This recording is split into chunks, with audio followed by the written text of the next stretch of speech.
Astaghfirullahaladzim, astaghfirullahaladzim, alladzi la ilaha illallah. A'udzu billahi samil alim minasyaitonir rajim. Bismillahirrahmanirrahim. Alhamdulillahi rabbil alamin. Wa bihi nasta'in ala umurid dunya waddin. Assalatu wassalamu ala asyrafil anbiya'i wal mursalin. Habibina wa habibi ilahil alamin, Abi Qasimil Mustafa Muhammad wa ala ahli baiti tayyibin at-tahirin wa ashabihil muntajabin al-mayamin wa man tabi'ahudahum bi ihsanin ila qiyami yaumiddin. Aqulu lakum ayyuhal ikhwah jami'an, assalamualaikum warahmatullahi wabarakatuh. Qala Allah Ta'ala fi kitabihil karim, a'udzu billahi minasyaitonir rajim. Bismillahirrahmanirrahim. Ya ayyuhalladzina amanu stajibu lillah wa rasul idza da'akum lima yuhyikum, ila akhiril ayat. Shadaqallahul aliyul azim. Yang saya muliakan jamaah PT yang berhadir pada malam hari ini, alhamdulillah kita semua bersyukur kepada Allah Subhanahu wa taala atas rahmat dan karunia yang betapa banyaknya diberikan kepada kita semua, sehingga hari-hari yang kita lalui tak berkekurangan sedikit pun. Dan nikmat yang terbesar itu kita diberikan kenikmatan beriman kepada Allah dan Rasulullah Shallallahu Alaihi Wasallam, dan beriman kepada segala ketetapan Allah Subhanahu wa ta'ala. Sudah 1 tahun kita tak berjumpa lah, karena dikarenakan wabah yang melanda dunia, yaitu pandemi COVID-19. Dan sudah setahun ini pula kita mudah-mudahan dapat mengambil hikmah yang terjadi pada wabah yang terjadi di tengah-tengah kita. Bahkan hampir seluruh dunia tak terkecuali terkena wabah ini, makanya dinamakan pandemi. Hikmahnya adalah yang tadinya kita itu kurang di rumah, maka kita disuruh berkumpul di rumah. Dan biasanya orang yang lama tidak bertemu, maka tersimpan sebuah kerinduan di dalam dirinya. Dan mudah-mudahan Bapak Ibu, saudara-saudara sekalian juga sama dengan saya merindukan Bapak dan Ibu semuanya. Seorang mukmin yang lama tidak bertemu, saudara kita sesama mukmin yang lama tidak bertemu, akan terpancar sebuah kerinduan di dalam dirinya. Mudah-mudahan walaupun kita tidak bertatap muka, di antara kita saling merindukan. Dengan kerinduan itu kita saling mendoakan agar kita mendapat rahmat Allah Subhanahu wa ta'ala. Di malam hari ini tak terasa waktu, kita sudah memasuki tanggal 22 Rajab tahun 1442 Hijriah, di mana sebentar lagi kita akan bertemu dengan bulan agung, yaitu bulan Ramadan. Oleh karenanya di dalam riwayat dikatakan Innar Rajaba syahrullahul azim, sesungguhnya Rajab adalah bulan Allah yang sangat agung. Wasya'bana syahri, kata Rasulullah, dan Sya'ban adalah bulan Rasulullah Sallallahu Alaihi Wasallam. Wa Ramadana syahru ummati, dan bulan Ramadan adalah bulan umat Rasulullah Sallallahu Alaihi Wasallam. Sehingga salah satu syuhur, 3 bulan ini, yaitu Rajab, Sya'ban, dan Ramadan, merupakan bulan mulia. Antara satu dengan yang lainnya memiliki keterkaitan, yang satu dengan yang lainnya memiliki sebuah keterkaitan yang sangat kuat. Sehingga kita bersyukur kepada Allah diberikan sebuah karunia untuk dapat duduk berjamaah seperti ini. Di tengah kesibukan kita, di tengah wabah COVID-19 ini, kita masih bisa diberikan oleh Allah Subhanahu wa ta'ala kesempatan untuk duduk dalam rangka untuk mengingat Allah Subhanahu wa taala, untuk mendekatkan diri kita kepada Allah dan Rasulullah Shallallahu alaihi wasallam. Di dalam riwayat dikatakan barang siapa yang berpuasa 1 hari di bulan Rajab, maka Allah Subhanahu wa taala akan mengampuni segala dosa-dosanya, walaupun dosanya itu tingginya atau besarnya atau banyaknya seperti buih di lautan. Dia akan diampuni oleh Allah Subhanahu wa taala. Banyak lagi riwayat-riwayat yang mengetengahkan kepada kita tentang keutamaan bulan Rajab, Sya'ban dan Ramadan. Makanya para ulama-ulama sufi dulu ketika datang bulan Rajab, mereka menjadikan bulan Rajab ini sebagai start awal, sebagai tarbiyah awal untuk menempa diri mereka banyak berpuasa, banyak beristighfar, banyak bersolawat kepada Rasulullah, banyak bersedekah, dan dalam rangka penempaan diri untuk menemui bulan Ramadan.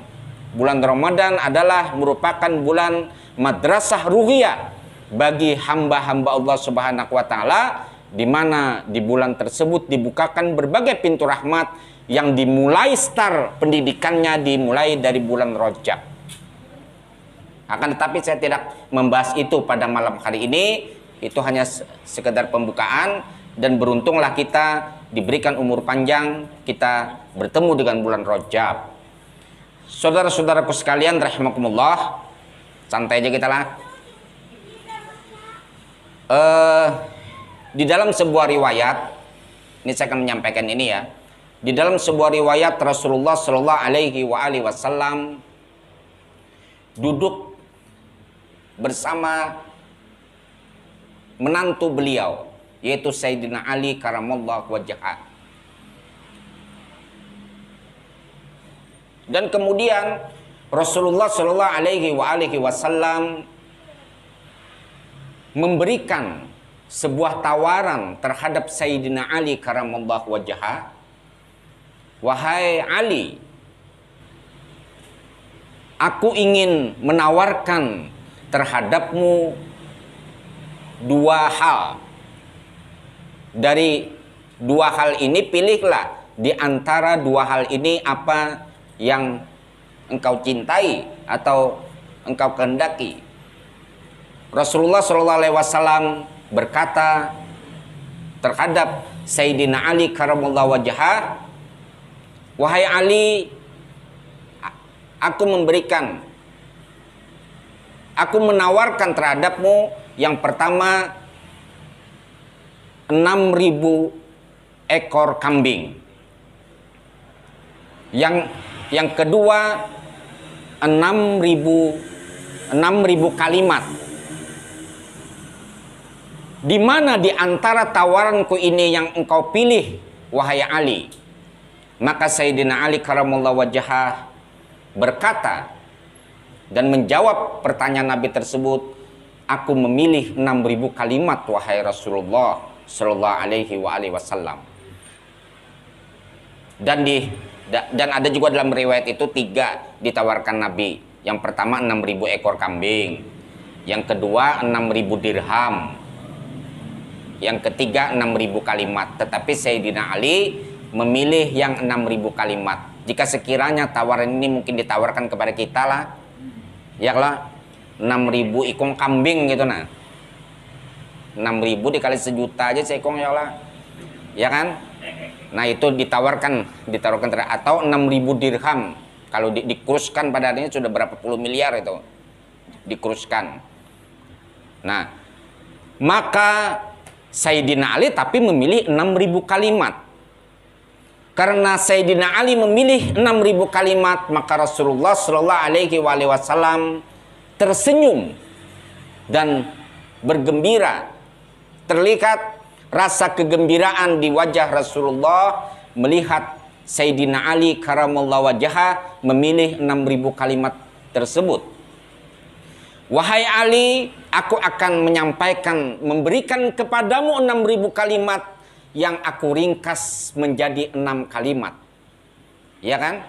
Jadi 6.000 kalimat ini disampaikan Rasulullah Sallallahu alaihi wasallam kepada Sayyidina Ali diringkas menjadi 6 kalimat. Inilah yang akan kita bahas pada pertemuan malam hari ini.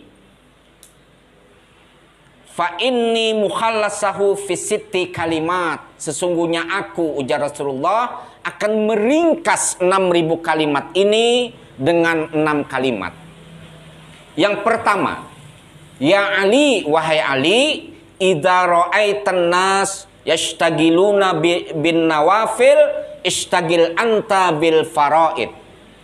Yang pertama ini, wahai Ali, jika sekiranya kamu melihat manusia disibukkan dengan sesuatu yang sunnah, maka sibukkan dirimu dengan sesuatu yang wajib.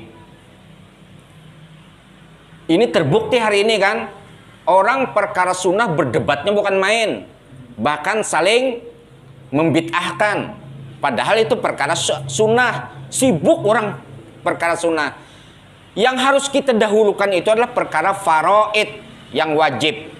Bila wajibnya sudah tuntung, bila wajibnya itu sudah sempurna, hanya kita berpikir yang sunnah, ya kan? Bukan berarti kita meninggal yang sunnah, apalagi sampai kita itu memperdebatkan sesuatu yang sunnah. Padahal pengertian sunnah itu di dalam fikih adalah bila dikerjakan berpahala, bila tidak dikerjakan tidak berdosa.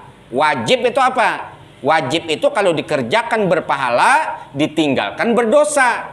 Orang yang meninggalkan sholat itu berdosa. Dan dia yang meninggalkan sholat berarti dia punya hutang dengan Allah Subhanahu wa Ta'ala yang ia harus qadha. Begitu juga puasa dan hal-hal yang diperintahkan oleh Allah Subhanahu wa Ta'ala. Jadi kalau kita melihat orang-orang disibukkan dengan sesuatu yang sunnah, kita harus kembali kepada diri kita untuk menyempurnakan kewajiban kita. Kewajiban kita kepada Allah Subhanahu wa Ta'ala, dan menunaikan hak kita kepada hak Allah Subhanahu wa Ta'ala atas yang diwajibkan terhadap kita semua.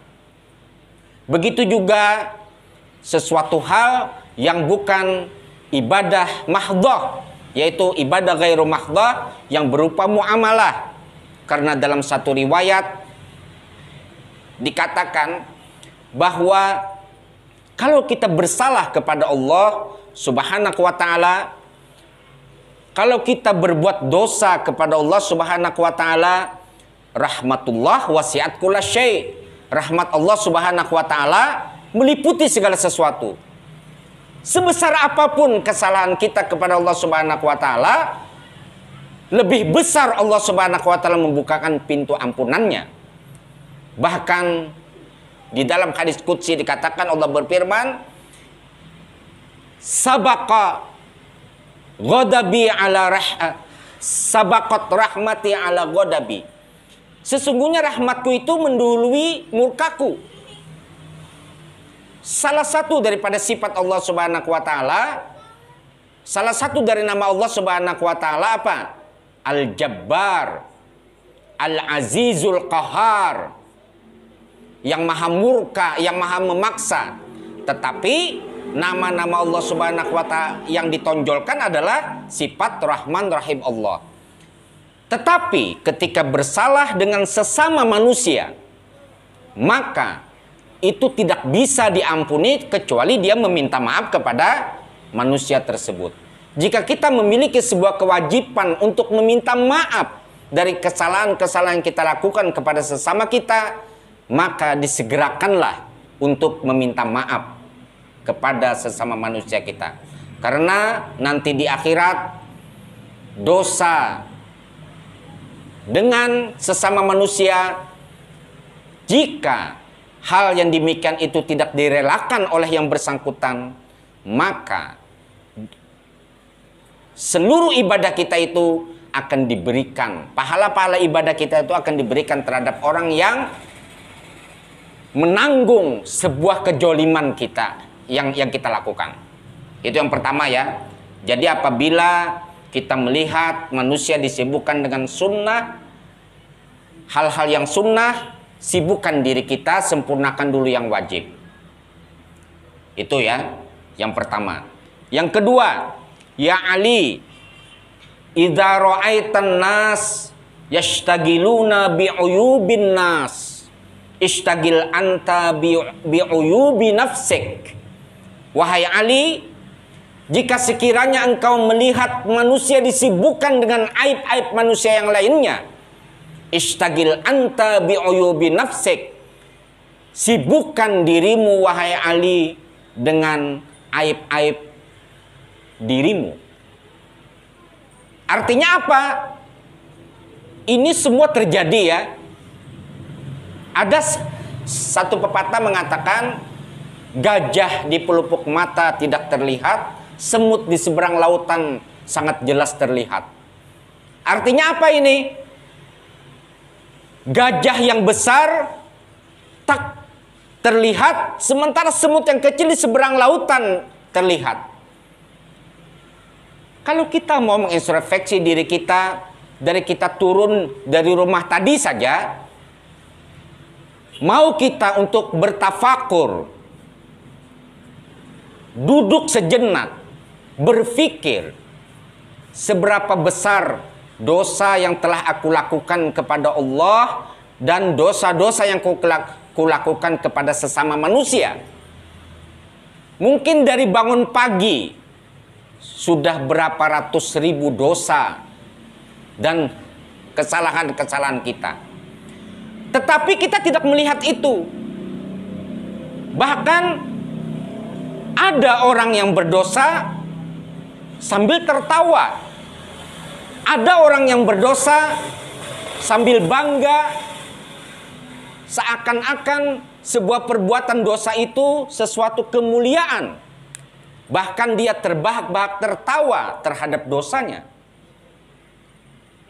Dan kalau kita ingin memikirkan, bahkan sambil beristighfar, di situ juga kita sambil berdosa. Itulah yang terjadi. Maka Rasulullah SAW menasihatkan kepada Sayyidina Ali, dan ini merupakan sebuah nasihat yang berlaku bagi kita semua, bahwa jika manusia disibukkan dengan aib-aib manusia yang lainnya, orang lain, dengan kesalahan-kesalahan orang lain, sibukkan dirimu dengan kesalahan-kesalahan dirimu sendiri.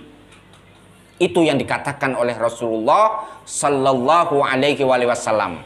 Apalagi ini ya, kalau Facebook, Twitter, ya kan? Nah, jadi hari ini bukan hanya lisan yang kita pelihara, tetapi juga tangan. Kadang-kadang tangan ini gatal untuk menulis status-status yang justru memperkeruh suasana. Di sana akan terlahir satu ujaran-ujaran kebencian, membikin hoax, membikin fitnah, saling menggibah di antara sesama manusia.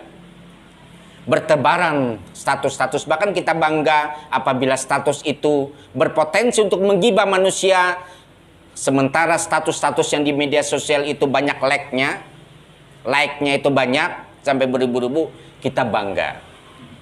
Nah, padahal Rasulullah mengatakan, kamu itu harus disibukkan dirimu untuk mengurus aib-aibmu. Sudah berapa juta aib. Kam min qabihin satartah. Berapa banyak aib, berapa banyak keburukan yang kita lakukan, tapi Allah tetap menutupi. Jangannya aib kita ini, setiap kita berbuat salah dan keburukan, itu dinampakkan Allah Subhanahu wa Ta'ala keburukan itu pada suatu ciri, itu kan sekali berdosa bincul kayak keleker ya lah. Nah itu sudah berapa juta bincul yang ada dalam muka kita dan seluruh tubuh kita ini. Tapi Allah sataral uyub, Allah Subhanahu wa Ta'ala melindungi, menutupi segala aib-aib hambanya. Itu yang kedua ya. Ini 6.000 kalimat.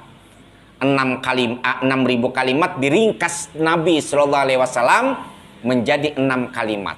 Jadi ketika kita membacakan riwayat 6 kalimat ini, sama kita telah diajarkan 6.000 kalimat. Bila 6.000 kalimat kan bisa berapa bisa berbulan-bulan ya lah. Minum dulu lah. Iya. Kan. Ya. Yang ketiga, tadi yang kedua lah. Yang ketiga, idza ra'aitan nas yashtagiluna bi amalid dunya ishtagil anta bi amalil akhirah. Wahai Ali, jika sekiranya engkau melihat manusia disibukkan dengan amal-amal dunia atau pekerjaan yang menghantarkan dia mencintai dunia berlebihan, ishtagil anta bil akhirah, sibukkan dirimu untuk beramal untuk akhirat. Artinya apa? Kehidupan kita ini di dunia yang sedang kita tempati pada hari ini bukan satu-satunya tempat terakhir. Tetapi ada satu kehidupan setelah kita mati. Setelah kita mati pun sesungguhnya kita masih hidup di alam yang bernama barzah. Bahkan di alam barzah itu adalah antara alam dunia dan akhirat. Disitulah alam di mana ketika seseorang berada di alam barzah tersebut membawa dosa-dosa yang diperbuatnya ketika di dunia, itu sangat susah sekali. Itu sangat mengerikan sekali.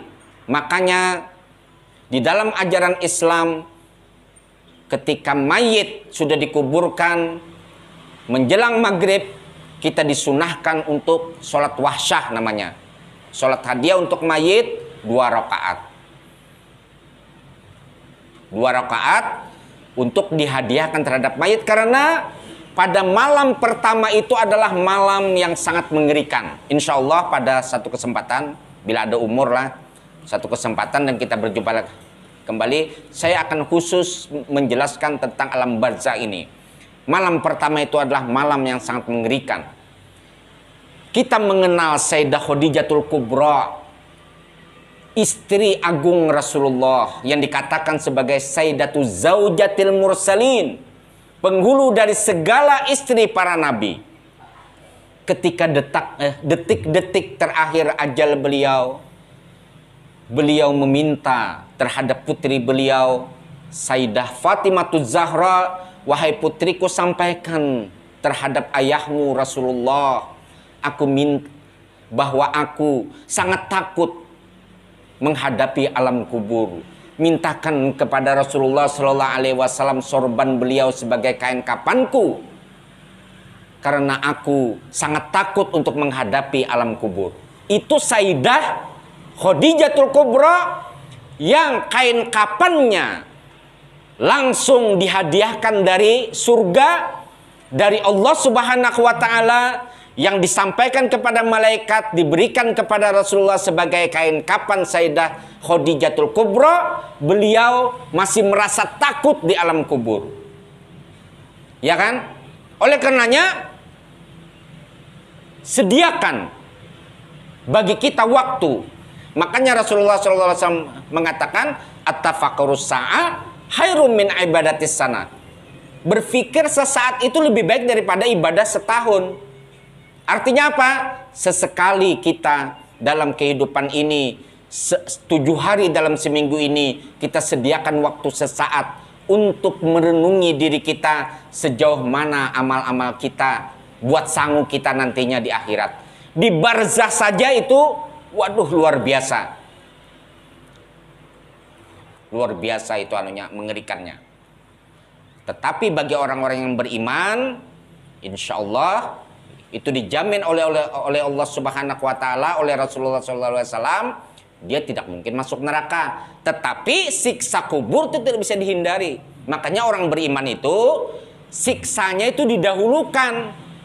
Bisa siksanya dengan sakit menahun dia, itu untuk membersihkan dosa. Jika sekiranya kita mengetahui, dalam riwayat banyak dikatakan, orang yang ditimpakan oleh Allah Subhanahu wa Ta'ala sakit yang berkepanjangan, itu seharusnya harus kita syukuri, karena bisa saja itu membersihkan dosa-dosa kita. Karena mukmin itu dijamin tidak mungkin masuk neraka. tetapi dia tidak dijamin untuk mendapatkan siksa kubur. Ya. Oleh karenanya, jika kita itu sakit, biasanya kalau orang sakit itu ingat Allah, ya lah. Ya kan? Nah, apabila kita diberikan sakit, bersyukurlah kita, karena mungkin saja itu pensucian. Dosa-dosa kita akan disucikan. Itu ya. Yang ketiga ada. Minum dulu lah.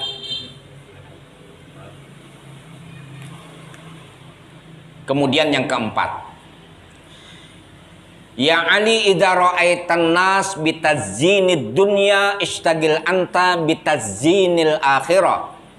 Wahai Ali, kalau kau melihat manusia disibukkan dengan menghiasi hidupnya di dunia ini, menghiasi pernak-pernik dunia ini, sibukkan dirimu wahai Ali dengan menghiasi dirimu bagaimana engkau nanti menuju akhirat. Ya kan? Salah satu jalan tercepat untuk menuju Allah Subhanahu wa taala kita selamat di akhirat adalah berkhidmat kepada manusia. Berkhidmat terhadap manusia, melakukan satu amal sosial, kebaikan kepada sesama. Bukankah dalam riwayat dikatakan seorang pendosa, seorang wanita pendosa, dia seorang pelacur, dia seorang penzina, di akhir hayatnya dia memberikan minum kepada seekor anjing. Dia mengambil di daerah Arab sana, ada di daerah-daerah tertentu sumur ya, dan sumurnya dalam. Pada waktu itu, waktu kering, dia harus turun ke dalam sumur tersebut, mengambil air dan memberikan air tersebut untuk minum anjing. Dia di dalam riwayat tersebut itu ada hadisnya di Bukhari, dia masuk surga, seluruh dosanya diampuni. Itu berkhidmat terhadap makhluk Allah Subhanahu wa taala. Salah satu tercepat untuk menuju Allah agar kita selamat di akhirat tersebut adalah jangan sekali-kali kita melakukan kejaliman kepada manusia, bahkan kita melakukan kebaikan kepada sesama manusia. Yang keempat adalah, yang kelima, ya Ali, idza ra'aitan nas bikasrati bi amal istagil anta bisoffati bil amal. Wahai Ali, jika sekiranya engkau melihat manusia disibukkan dengan khayalan, disibukkan dengan apa? Jakanya aku ini banyak duit aja. Pokoknya aku ini anu mahayal lah. Itu apa? Berimajinasi. Imajinasi itu kan sesuatu hal yang fiksi. Ya kan? Maka sibukkan dirimu untuk memperbaiki amalmu, bisofwatil amal. Amal nyata. Daripada kita menghayal sesuatu yang fiksi, fiktif ya, lebih baik kita untuk memperbaiki amal kita. Amal yang terbaik itu bagaimana? Rasulullah mengatakan khairul amal adwamuha wa inqalla. Sebaik-baik amal terus menerus istiqomah, walaupun sedikit. Misalnya pian setiap hari mengamalkan sholawat setelah sholat 3 kali, setelah sholat zuhur 3 kali sholawat, tapi rutinnya kalau daripada bersolawat kepada Nabi 1.000.000 kali, tapi sekali jadi dilaksanakan. Nah, sebaik-baik amal adalah adwa muhawa engkola, terus menerus walaupun sedikit. Itu ya. Jadi kalau orang disibukkan dengan hayalan, maka sibukkan dirimu dengan amal yang terbaik, amal nyata di dunia ini. Kemudian yang terakhir, ya Ali, idza ra'aitan nasa yatawassaluna bil khalqi istagil anta bil khaliq. Wahai Ali, jika sekiranya kamu melihat manusia disibukkan untuk meminta tolong terhadap makhluk, menghamba kepada makhluk. Sibukkan dirimu wahai Ali agar engkau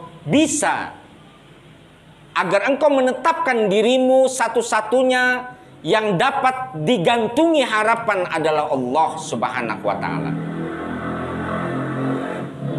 Saudara-saudaraku sekalian yang dirahmati Allah Subhanahu wa taala.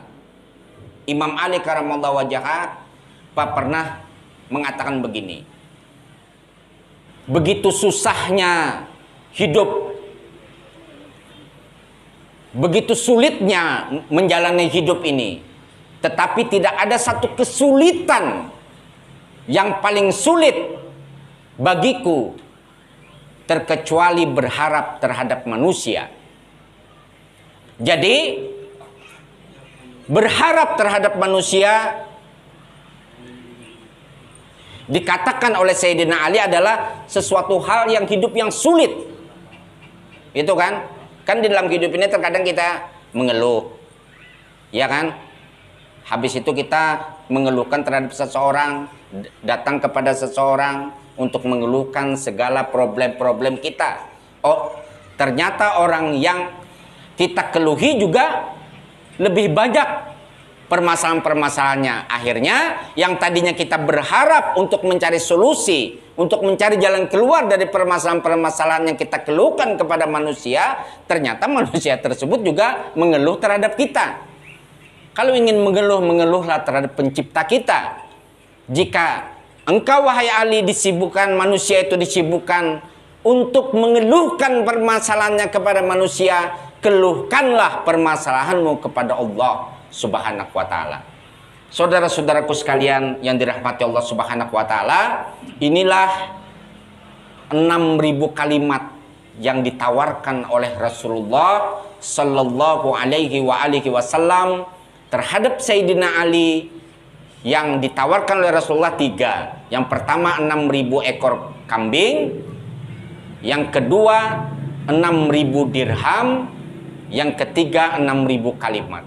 Ternyata Sayyidina Ali memilih 6.000 kalimat, dan 6.000 kalimat tersebut diringkas oleh Rasulullah menjadi 6 kalimat. Yang pertama apa? Jika manusia itu sibuk dengan sunnah, maka sibukkan diri kita dengan yang wajib. Yang kedua, jika manusia ini banyaknya manusia ini disibukkan dengan mencari aib-aib orang lain, melihat aib-aib orang lain, sibukkan diri kita dengan aib-aib diri kita sendiri. Yang ketiga, jika manusia disibukkan dengan amal dunia, sibukkan diri kita dengan amal akhirat. Yang keempat, jika manusia itu disibukkan menghiasi dirinya di dunia ini, maka sibukkan diri kita untuk menghiasi akhirat kita. Dunia ini kita jadikan sebagai jembatan bagaimana untuk menuju akhirat kita. Yang kelima, jika manusia disibukkan dengan bikasratil amal, menghayal, ya kan, sesuatu hal yang sesuatu hal yang tidak ada, maka sibukkanlah diri kita dengan beramal baik.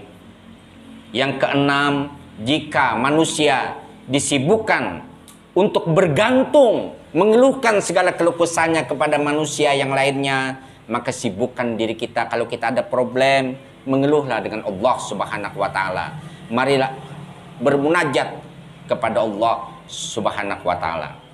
Jadi mudah-mudahan 6.000 kalimat yang diringkas oleh Rasulullah sallallahu alaihi wasallam menjadi 6 kalimat tadi menjadi bahan bagi kita, dan kita menjadikan sebagai pedoman bagi kehidupan kita. Mudah-mudahan bermanfaat.